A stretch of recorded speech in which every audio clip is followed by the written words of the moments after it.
Hi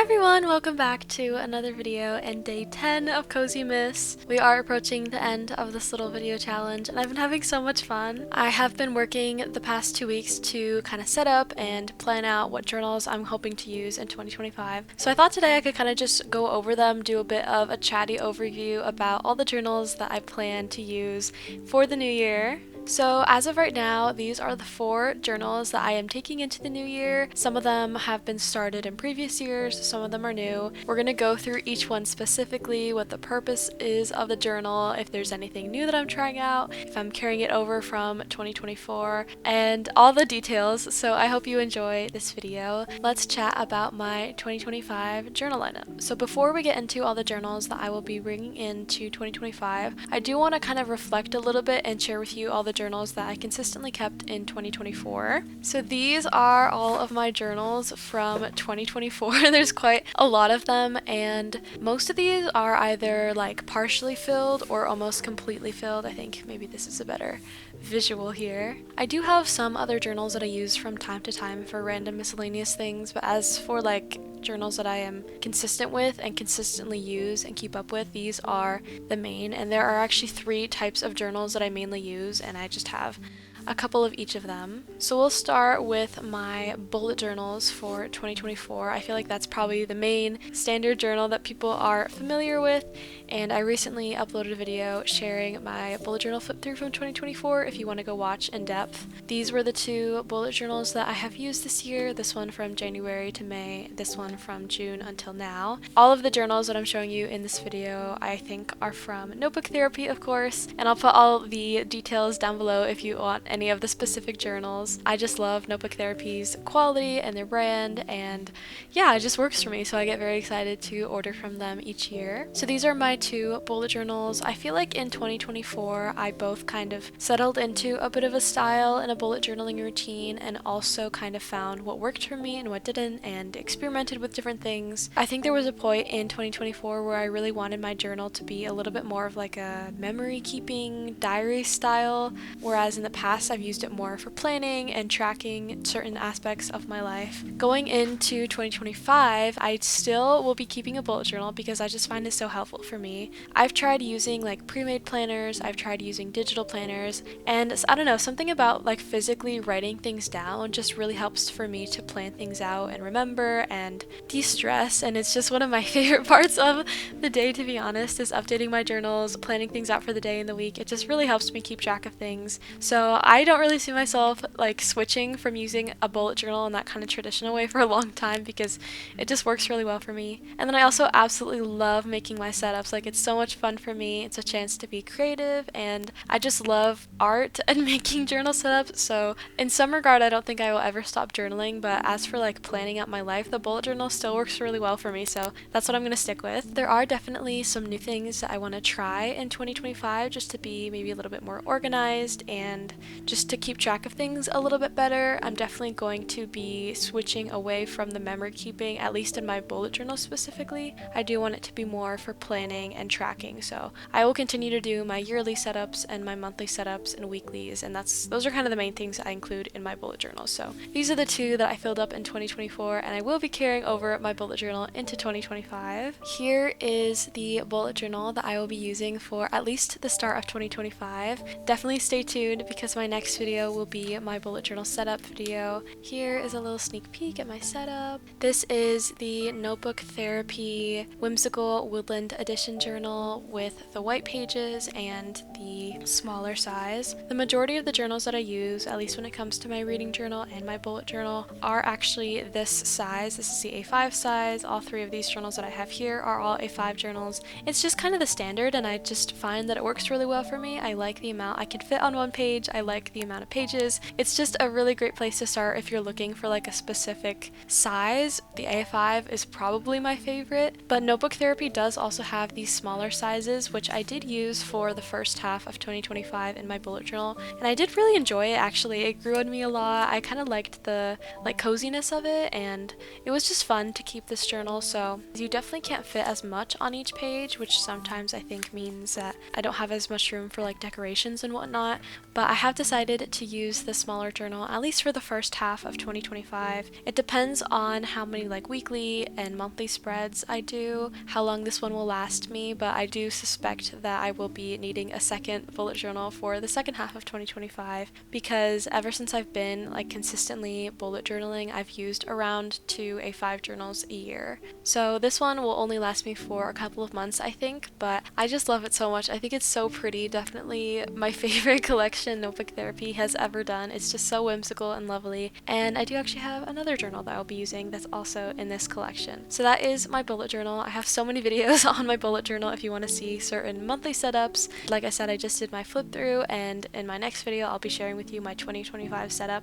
but I will be 100% carrying my bullet journal into the new year. I love it so much, and it works really well for me. One journal that I actually started and tried out for the very first time in 2024 was my reading journal, and I cannot express how much fun I've had with my reading journal this year. It's just been like such an escape and a source of creativity for me. I have so much fun with it. Honestly, it's probably the journal that I am the most consistent at and always updating and keeping everything up to date, because I just have so much fun making the setups for each month and also just celebrating and keeping track of all the books that I read. So this is the reading journal that I started out for 2024, and I do also have a couple flip through videos for this if you want to see how all of these pages look. I do also tend to use a lot more scrapbooking materials, so paper and washi tape and that sort of thing in my reading journal. So as you can see, it is quite a bit thicker compared to, for example, my bullet journal where I typically tend to stick with drawing. Both of these journals are pretty much all filled up and they have the exact same amount of pages, but as you can see, this one is just quite a bit thicker because of all the extra supplies I've used. I loved my reading journal so much at the beginning of the year that I kind of went a little bit crazy and filled this up really quickly. So when it came around June, I was running out of pages and I had to actually switch to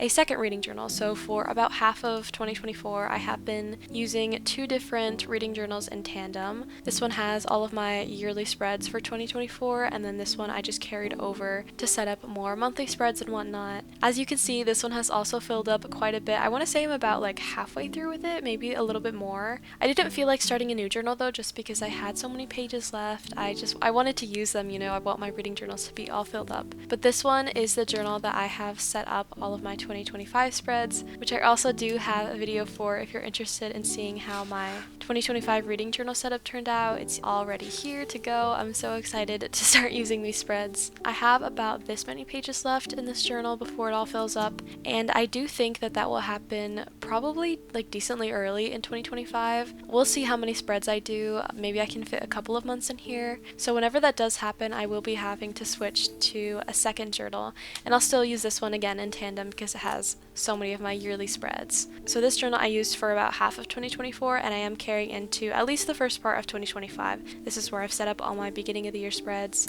This is the Notebook Therapy Moonflower Edition bullet journal, by the way. So whenever the time comes in 2025 and this reading journal fills out and I need to start a new one, I do actually have a journal ready to go, and I'm so excited about it. So this is the journal, the empty reading journal that I will be using whenever this one fills up. I think it's so pretty. I'm really excited about it.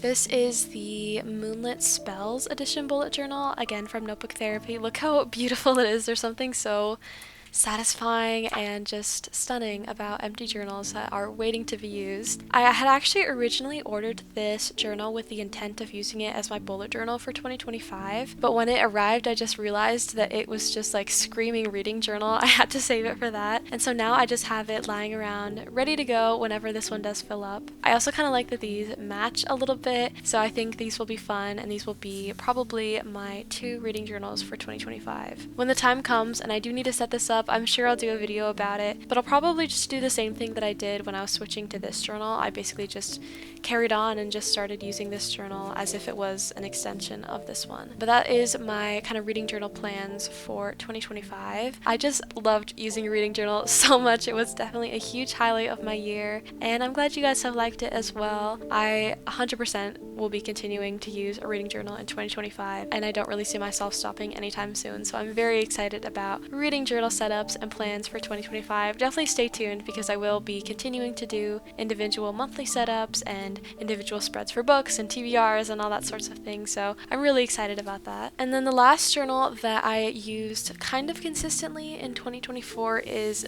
this one. This is a beautiful journal. This is actually the Moon Journal, I believe, from Notebook Therapy, which is really cool because at the beginning of the journal it has all these like moon related spreads, and I did actually try doing a couple like diary entries in relation to the moon phase, and I really enjoyed it, so I think that's definitely a potential way I might structure some of my journal entries for 2025. But this journal was originally supposed to just be like my diary. I've kept a diary for pretty much all of my life, and I have so many journals filled up with like all my thoughts and feelings and all that sort of thing. So that's what this one was originally used for. At some point it kind of did become a little bit more of like a junk journal, so I just have like lots of really random stuff in here, like random collages and random washi tape swatches, random brain dumps, and then of course I do have like also lots of like actual diary entries as well. That's what's the majority is in here. I did also do a video, I think I started this journal, I want to say in like May maybe,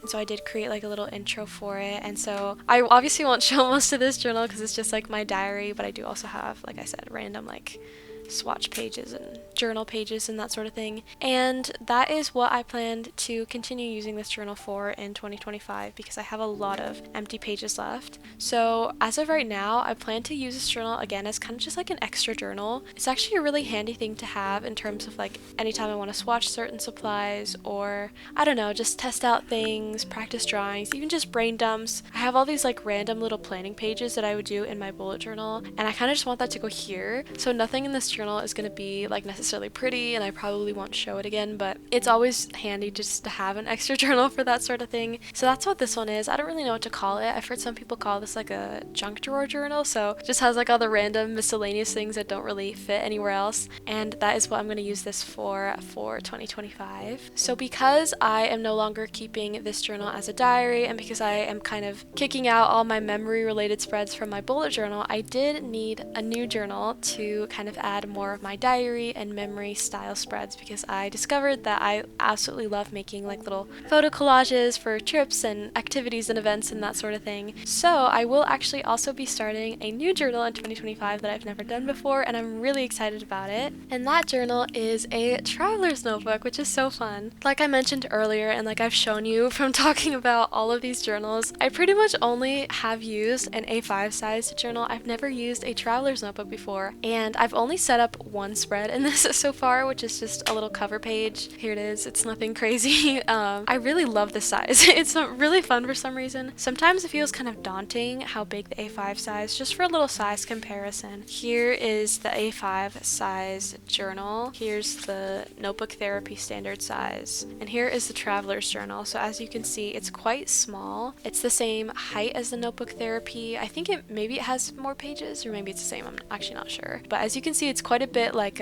smaller in width than the A5 size. So the pages don't really seem like they can fit a lot. And I thought that maybe that would feel like limiting or claustrophobic in a way, but so far with the one spread that I've made so far, I've just been having a lot of fun, and I think this size is great for like diary style entries. This is also part of the Woodland Botanics collection, or the Whimsical Botanics collection by Notebook Therapy. So these two journals do match, which is really, really fun. They're the same beautiful green cover. I think I mentioned this in one of my past videos, but I do love and prefer like fabricy covers just because I think that they're a little bit more durable, especially when it comes to like a traveler's notebook, because in general I don't really take my journals anywhere, but I feel like the traveler's one I definitely will. So what do I plan to use this for? This is going to be a combination of my memory journal, my diary, and a travel notebook. So I'm actually starting out the year going on a pretty big trip at the end of December and at the beginning of January, and so I definitely wanted to have a place to journal about that and document pretty much as I can. I want to collect all sorts of ephemera, plane tickets and train tickets, maps, brochures, packages, labels, and just like stuff that in this journal and fill it with memories of everything that I do on this trip, because I think that's such a beautiful thing about journaling, is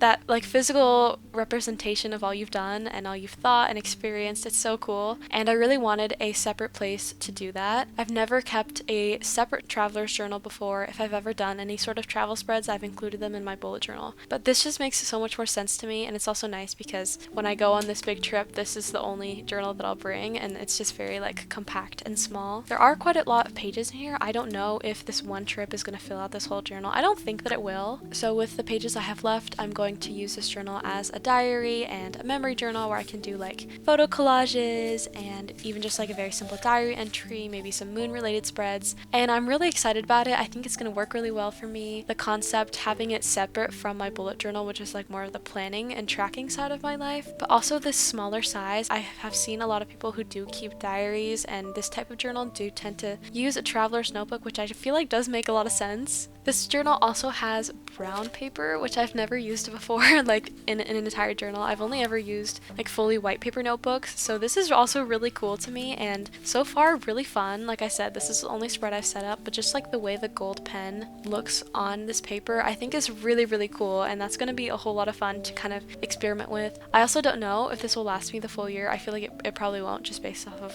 how often I like to write diary entries. So whenever that time comes, I will get a new one and start a new traveler's notebook. So kind of as a final summary going into 2025, there are 4 journals that I am bringing in. My bullet journal, where I plan and track my life. I create yearly setups, monthly setups, and weekly setups. My junk drawer journal, just for any extra spreads and swatching and testing and planning, just anytime I need just some paper or a journal on hand. My reading journal, which I have already set up my yearly spreads for, and at some point in 2025 I will be switching to this one. And this, of course, I just track books and everything to do with reading. And then my traveler's notebook slash, I think I'm going to officially call this a memory journal. I just feel like that seems right. It kind of sums up the rest of the uses that I plan for it. But that is my official 2025 journal lineup. Let me know what your journal lineup is for 2025. I would love to know. I hope you enjoyed this video. I'm really excited to journal for 2025 and to share all of this with you. So thank you so much for watching. Thank you for being here, and I will see you in my next video.